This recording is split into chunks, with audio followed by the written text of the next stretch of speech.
Un saludo a todos los participantes del presente curso. Bueno, en esta oportunidad vamos a hablar del gorgojo de los Andes o gusano blanco de la papa.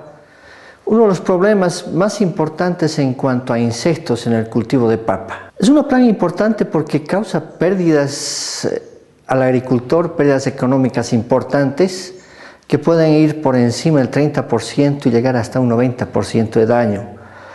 Esta plaga lo que hace es dañar el tubérculo, no afecta el rendimiento, sino la calidad del tubérculo, y lo que hace que el agricultor tenga un menor precio por este producto o incluso no lo pueda vender. Esta plaga, como su nombre indica, el gorgojo de los Andes, está distribuida en todos los Andes del continente sudamericano. Está presente desde Venezuela hasta Chile.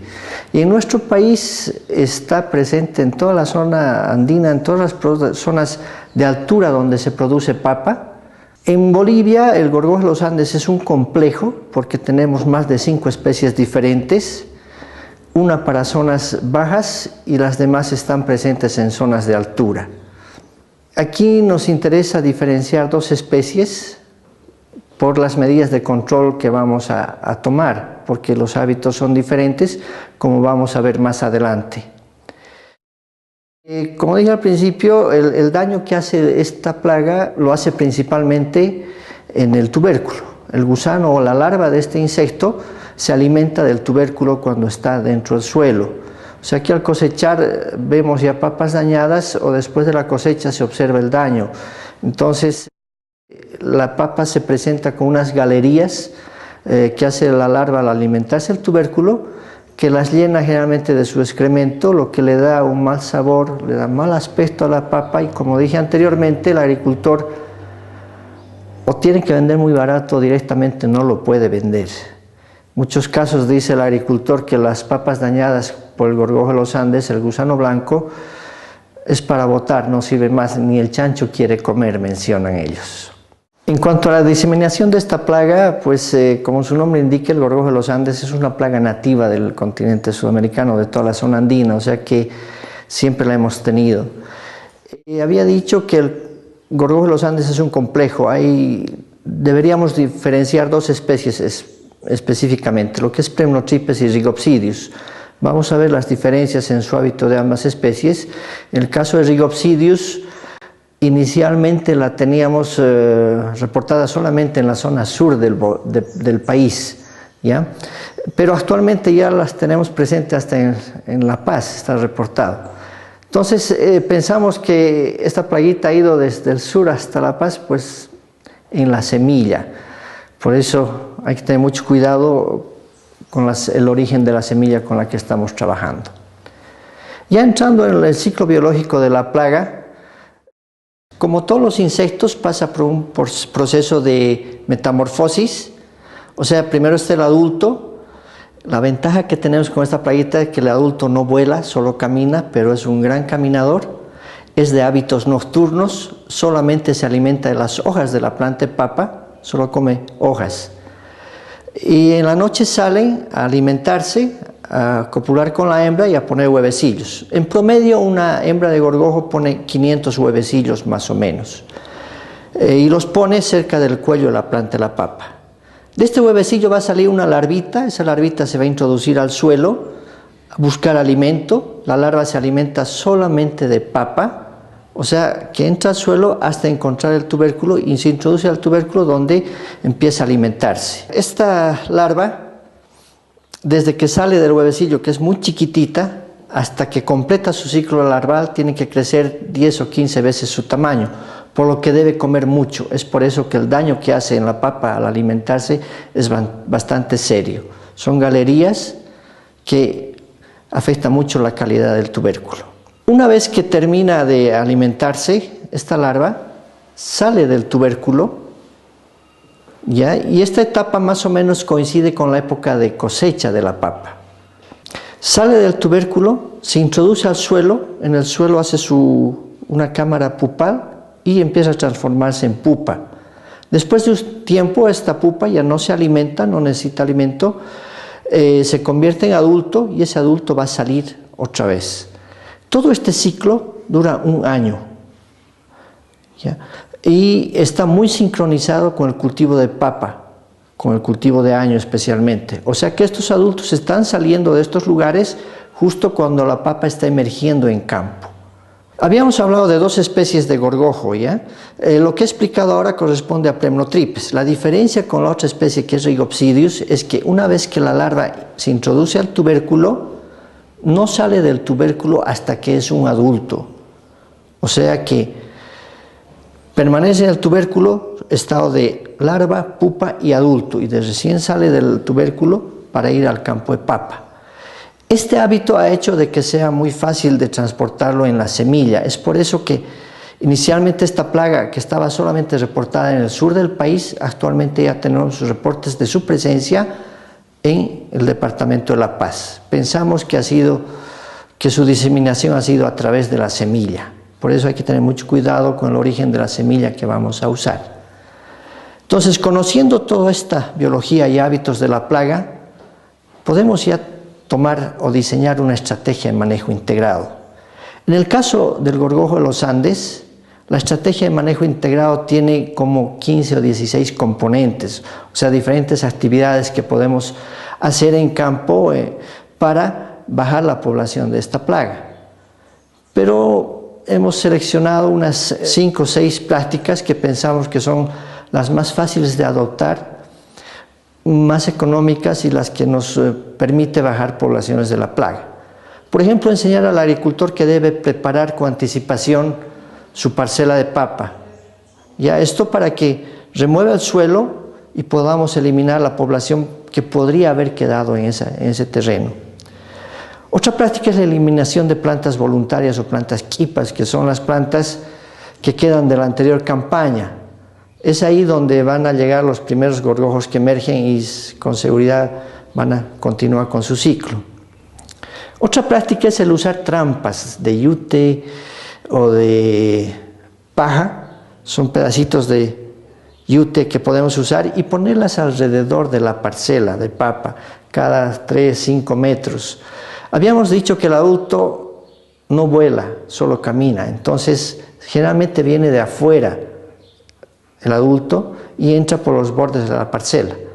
Habíamos dicho que es de hábitos nocturnos, sale de noche a alimentarse el follaje y en el día busca lugares oscuros y húmedos. Entonces, si ponemos estas trampas, le estamos poniendo lugares donde ellos se pueden refugiar durante el día.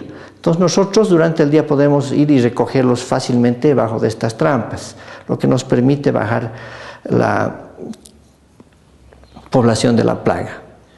Otra práctica es la recolección de los gorgojos adultos. Como había dicho, el hábito nocturno que tiene el adulto es fácil para recogerlo durante la noche. El hábito que tiene es subirse hasta las hojas de arriba para alimentarse. Entonces es fácil salir al campo, sacudir la planta sobre un bañador y se los puede capturar muy fácilmente. En algunos lugares, para incentivar esta práctica, pues han empezado a organizar concursos de recolección de gorgojos, dando premios a los agricultores que más gorgojos recolecten. Y en este caso, los niños son los más afanosos en esta actividad. Otra práctica es el aporque alto. Normalmente el agricultor hace un aporque. Lo ideal es que sea lo más alto posible, con el propósito de hacerle difícil a la larva que llegue hasta los tubérculos en formación en el suelo. Otra práctica que normalmente hace el agricultor es el control químico, el uso de plaguicidas. Lo que hemos visto en este caso es la oportunidad de aplicación es muy importante. Nosotros en base a investigación hemos determinado que son suficientes 2 aplicaciones. Una primera aplicación cuando ha terminado de salir todas las plantas en campo, y una segunda aplicación un mes después que más o menos coincide con el primer aporque.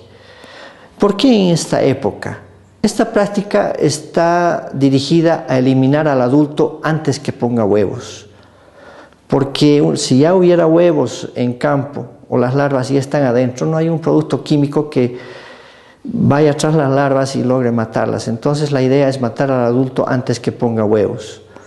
Si no hemos podido aplicar en esta oportunidad, aplicaciones posteriores ya no tiene efecto de control, la larva ya está adentro, entonces estaríamos haciendo gastos económicos innecesarios. Ya al momento de la cosecha, otra recomendación es la cosecha oportuna. El agricultor sabe eso, sabe que si no cosecha a tiempo y lo deja en campo, se va a gusanar más su papa. Otra práctica que se recomienda es para el caso de la especie Premnotripes, la especie que sale del tubérculo, es cosechar la papa sobre mantas de plástico o carpas, amontonar la papa que estamos cosechando sobre plástico o sobre carpas. O si no, amontonar toda la cosecha. Lo que el agricultor normalmente hace cuando termine de cosechar es amontonar toda su cosecha al borde de la parcela o llevarlo al patio de su casa.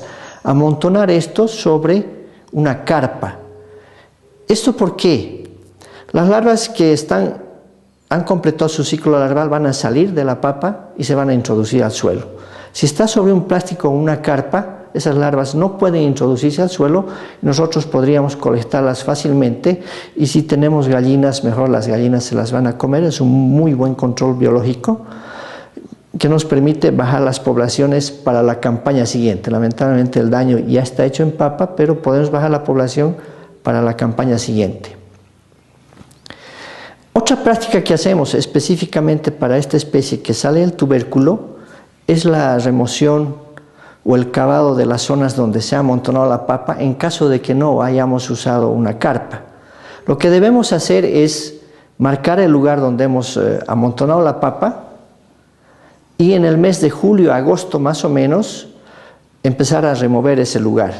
Por supuesto que ahí ya no hay papa, ya se ha almacenado todo, o sea, ya se ha vendido todo. El lugar está limpio, pero sabemos dónde hemos amontonado. Entonces, al remover ese suelo, lo que hacemos es romper la cámara pupal del insecto y dejar las pupas expuestas. La pupa es el estado más delicado de esta plaga. Pese a que tiene movimiento, no tiene la capacidad de volverse a introducir al suelo. Entonces, por efecto del sol en el día se van a morir, por efecto del frío en la noche también se van a morir, y si hay gallinas mejor se las van a comer. Y entonces estamos bajando poblaciones en estas zonas que son focos de infestación muy importantes. La densidad de la población de plaga en estos lugares es muy alta, entonces estaríamos bajando de forma importante. Una cosita, esta práctica de cosecha en mantas y la remoción de focos de infestación solamente nos sirve para la especie que sale del tubérculo para completar su ciclo en el suelo. Habíamos dicho que hay la otra especie que no sale del tubérculo, sino que se queda hasta que es un adulto. Estas prácticas no sirven para controlar esta especie de gorgojo. Por lo tanto, es importante identificar la especie de gorgojo que tenemos en la zona para aplicar las medidas de control adecuadas. En el caso de la segunda especie, funciona el control químico, funciona la recolección nocturna, la eliminación de quipas.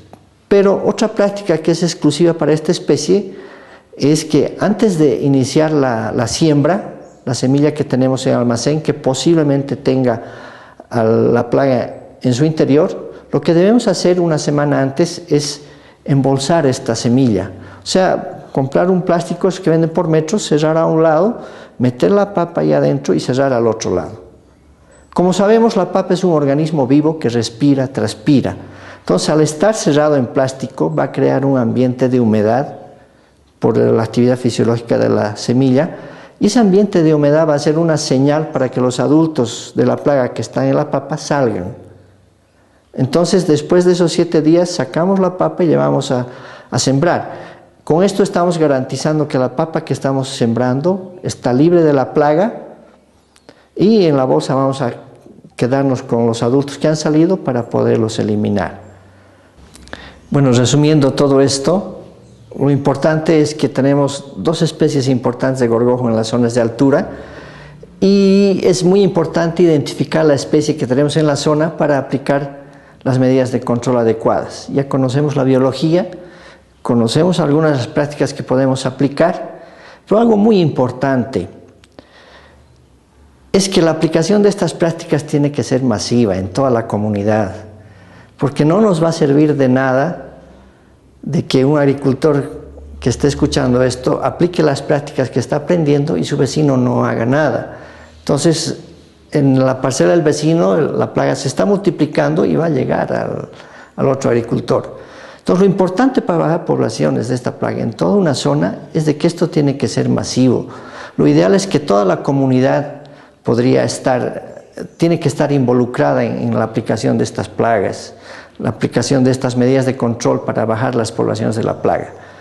Eso es muy importante y en algunos casos se ha trabajado conjuntamente con municipios donde ellos han intervenido, han coordinado toda esta práctica. Nosotros como PROINPA hemos trabajado con campañas para el control del gorgojo en los Andes en ciertas comunidades donde se ha implementado las prácticas en toda la zona, ¿ya? Y para los interesados, pues PROINPA tiene disponible material que les pueda servir para difundir este conocimiento, el manejo de esta plaga y apoyar este tipo de campañas, porque es muy importante que sea masiva la cosa para lograr efectos. Yo creo que en una zona donde se trabaja seriamente y se involucra a todos los agricultores, con seguridad que en el tiempo vamos a bajar de forma considerable la población de la plaga. Se ha visto que en algunos casos, inclusive con la reducción de la población de la plaga, ya no ha sido necesaria las aplicaciones de químico, por ejemplo. Entonces es muy importante que sea masiva la cosa, que se involucre a toda la comunidad, si no, no funcionaría bien.